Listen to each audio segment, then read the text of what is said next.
তিন জিনিসের দিকে তাকালেই সওয়াব। কয় জিনিস? জোরে বলেন।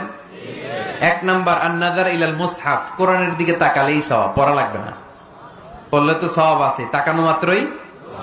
দুই নাম্বার আন-নাযার ইলা ওয়াজহিল ওয়ালিদাইন, মা বাবার চেহারা,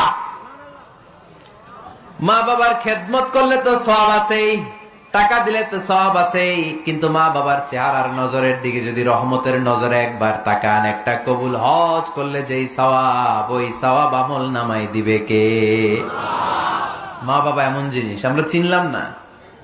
আমরা পীর সাহেবের দরবারে লাউ নিয়ে যাই আর গান গাই, সাদের লাউ বানাইলে মোরে আগা খাইলাম, ডগা খাইলাম, খাইলাম না ডুগডুগি না।